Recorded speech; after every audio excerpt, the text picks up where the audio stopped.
Hello everyone. মার্কিন যুক্তরাষ্ট্রের রাজনৈতিক ব্যবস্থা বা পলিটিক্যাল সিস্টেম ইন ইউএসএ, এটাই আমাদের আলোচনার বিষয়। তো গণতন্ত্রের এক পৃথক পথে উদারনৈতিক গণতান্ত্রিক ব্যবস্থার সৃষ্টি হওয়া মার্কিন যুক্তরাষ্ট্রের যে রাজনৈতিক ব্যবস্থা, সে রাজনৈতিক ব্যবস্থার এই শাসন ব্যবস্থা যুক্তরাষ্ট্রীয় শাসন ব্যবস্থার একটা উপযুক্ত উদাহরণ। এবং মার্কিন ব্যবস্থায় সরকারের 3টি বিভাগ কিন্তু স্বাধীন, কিন্তু মার্কিন সরকারের 3টি বিভাগ স্বাধীন হওয়ার জন্য এই মার্কিন যুক্তরাষ্ট্রের শাসন ব্যবস্থা কিন্তু উদারনৈতিক গণতান্ত্রিক ব্যবস্থাকে বাস্তবে রূপায়িত করার অভিমুখী ত্রিবিধ সাংবিধানিক ব্যবস্থা কিন্তু অবলম্বন করা হচ্ছে।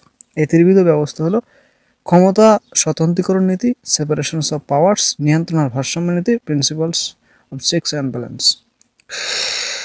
এবং বিচার বিভাগীয় সমীক্ষা নীতি, principles of judicial review.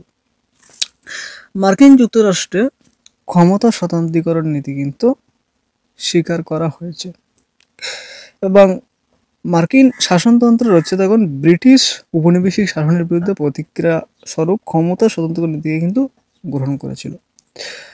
Hamilton, Madison প্রমুখ মার্কিন সংবিধানের প্রণেতারা ইংরেজ দার্শনিক জন লকের সীমিত সরকার এবং ফরাসি চিন্তায় মন্তেস্কুর ক্ষমতা স্বতন্ত্রীকরণ নীতির দ্বারা বিশেষভাবে প্রভাবিত হয়েছেন। বস্তুত পক্ষে ঐতিহাসিক কারণে মার্কিন শাসন ব্যবস্থায় ক্ষমতা স্বতন্ত্রীকরণ নীতি কিন্তু গ্রহণ করা হয়েছে। ক্ষমতা স্বতন্ত্রীকরণ নীতির কিন্তু মূল প্রতিপাদ্য বিষয় হচ্ছে সরকারের 3টি যে বিভাগ পরস্পরের থেকে সম্পূর্ণ স্বতন্ত্র থাকবে। এক বিভাগ অপর কোনো বিভাগের কাজ করবে না, একই ব্যক্তি একাধিক বিভাগের সঙ্গে যুক্ত থাকবে না, এবং এক বিভাগ অপর কোনো বিভাগকে নিয়ন্ত্রণ করবে না। মার্কিন যুক্তরাষ্ট্রের এই নীতির প্রয়োগ কিন্তু দেখা যায় মার্কিন সংবিধান প্রণয়ন প্রাক্কালে হ্যামিল্টন, ম্যাডিসন প্রমুখ নেতৃবৃন্দ ক্ষমতা স্বতন্ত্রীকরণ নীতির পক্ষে জোরালো যুক্তির কিন্তু অবতারণা করেন। তার ফলে নীতিটিকে মার্কিন শাসন ব্যবস্থার বিশেষ গুরুত্ব সহকারে গ্রহণ করা হয়। মার্কিন সংবিধানের 1 নং অনুচ্ছেদে আইন প্রণয়নের সম্পর্কিত যাবতীয় ক্ষমতা কংগ্রেসের হাতে কিন্তু ন্যস্ত করা হয়েছে। সংবিধানের 2 নং অনুচ্ছেদে শাসন বিষয়ক সকল ক্ষমতা মার্কিন যুক্তরাষ্ট্রের রাষ্ট্রপতির হাতে ন্যস্ত করা হয়েছে, এবং সংবিধানের 3 নং অনুচ্ছেদে বিচার সংক্রান্ত ক্ষমতা বিচার বিভাগের হাতে কিন্তু ন্যস্ত করা হয়েছে।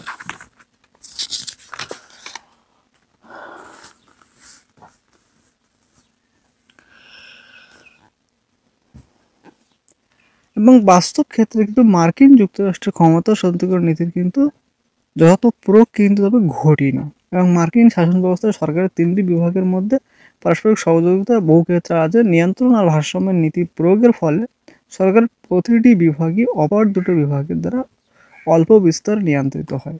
বস্তুত ক্ষমতা স্বতন্ত্রীকরণ নীতির পরিপূর্ণ প্রয়োগ বাস্তব ক্ষেত্রে যে অসম্ভব সে বিষয়ে মার্কিন সংবিধান অভিজ্ঞ রূপকারগণ সংখ্যায় অভিহিত ছিলেন।